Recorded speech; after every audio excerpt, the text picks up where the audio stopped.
Oh, what's up, guys? You know, it's Fangoria. It comes out 4 times a year. Now, despite the cover, this is not the winter issue, right? It's the fall issue, right? The horror month of months, right? Although I keep saying, man, it's I do horror all year round. Uh, and in terms of the Terrifier thing, I mean, this phenomenon, it's amazing how making it gory, extremely gory, over the top film with a very small budget, with no, none of the current year things. I don't know what to call it. I don't want to say woke anymore. It's like, it's really word of mouth, really capturing lots of financial windfall. Now, what does that mean in terms of art? I mean, the movies I've seen so far have been nasty as hell. So, but we'll go through here. It's funny, always at least Andrew is cute to look at, somewhat, rather than this dude. But it doesn't really go over too much. He doesn't really. I thought maybe they're saying, hey man, tone down the toxic masculinity, patriarchy, blah blah blah, blah kind of shit, right? Which you're gonna see that they did it, but interesting. Long Legs made $100 million.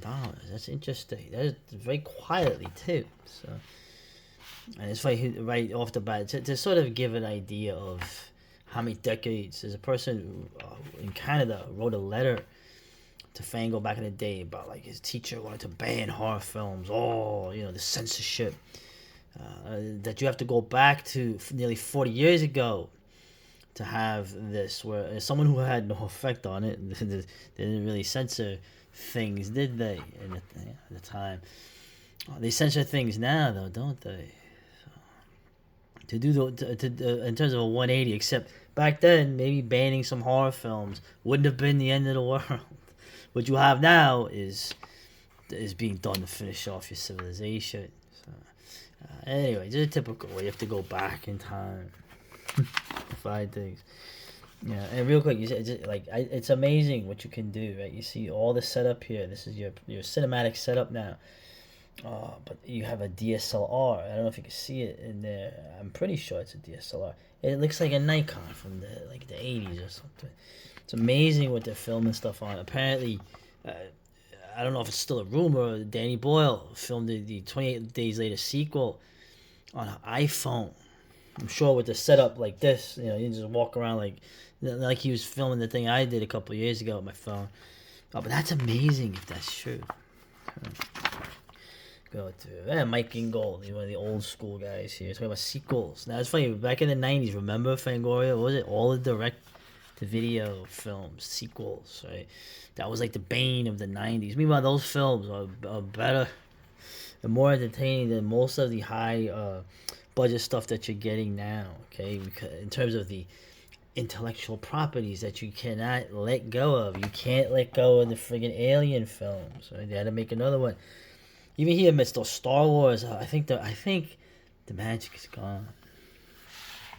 I don't know, because usually this is the guy who defends the new thing, the new stuff. But I mean, you can only go. And there was some good movies this year. Violent Nature, Late Night with the Devil, which is what he mentions as well. That Long Legs seems really interesting. But I like how he thinks that the Michael Myers film, like the lousy sequels, if you ask me, I think 4 and 5 are cool, man. And six is two different films depending on what cut you see. But I like how he really didn't like the later Halloween films. Ironically, the one Halloween film of that Blumhouse era that was good was Halloween Kills, Wild and Unpleasant Sadism. Man, that movie, like I said, that movie's, if you just want to see Michael just kicking ass and just killing motherfuckers, that's the film. So, anyway, go here. And Barbara Crampton. I mean, I tell you, I keep mentioning, she looks really good for a woman who was in her mid-20s, I believe, in the 80s. Doing a film with, remember Power Man 5000? Remember Spider, right? Power Man 5000, right? Remember that song they had, the Earth versus Me? It was. I guess it was new. It was new metal, right? He was Rob Zombie's younger brother. It's interesting. I like what he says here. Okay, this is pretty much the gist of myself. For me, the desire to create and not just sit on the sidelines as a fan has been something that has been in me since childhood. When I was a little kid, I loved collecting comic books, but that wasn't enough. I needed to write and draw my own. As a teenager, I loved music, but listening wasn't enough, so I started a band. The same is true of my love of film. I needed to make them, not just watch. Right, so they really struck a chord with me. So, because I felt the same way. Of course, I'm not anywhere near as successful as Spider, but he's one of the this guy sounds familiar. I think this guy like wrote a couple books on horror. Call me crazy.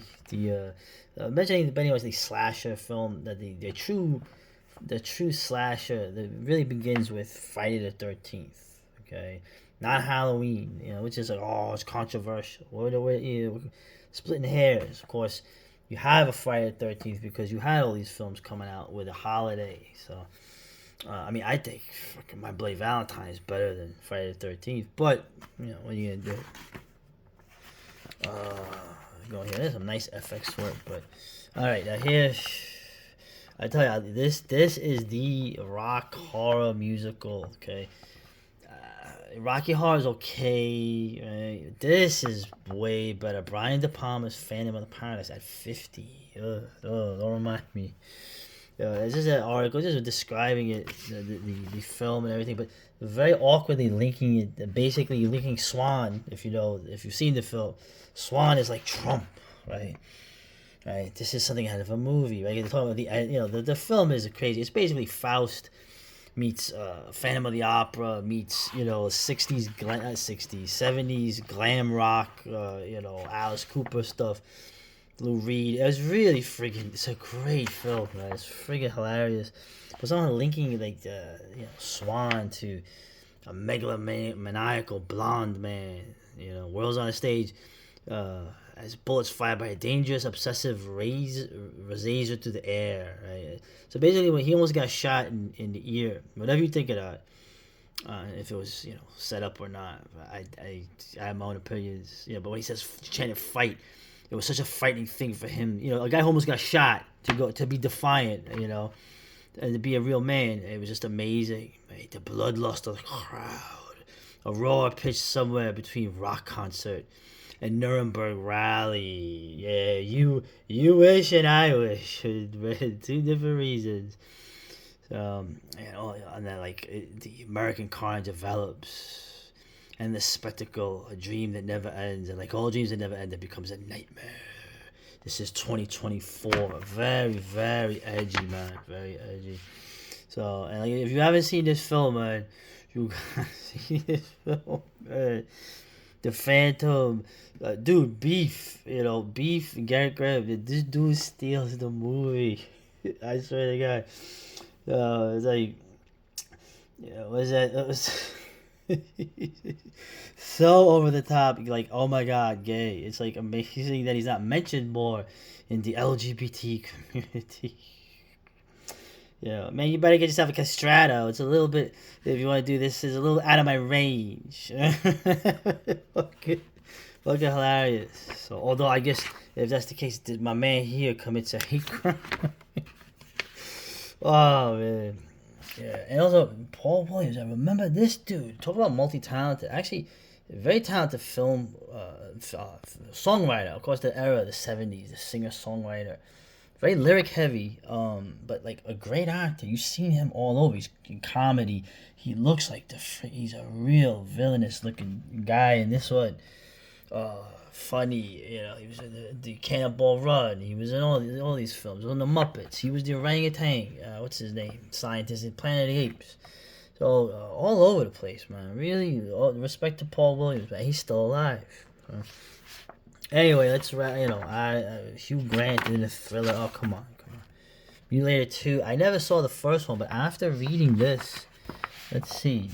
Okay, after reading this, in a genre hallmarked by gore and gazongas, Mutilated 2 subverts sexualization of violence against his female characters. The original film came under fire for its fetishization of cruelty against women, and Cooper is making every effort to right that wrong with the sequel.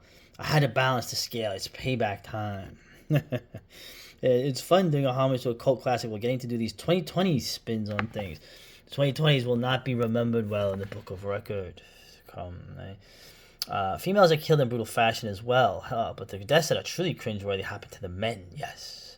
To ensure a more favorable representation of women, Cooper reached out to female writers to draft a couple of the movie's more over-the-top kill scenes of the men.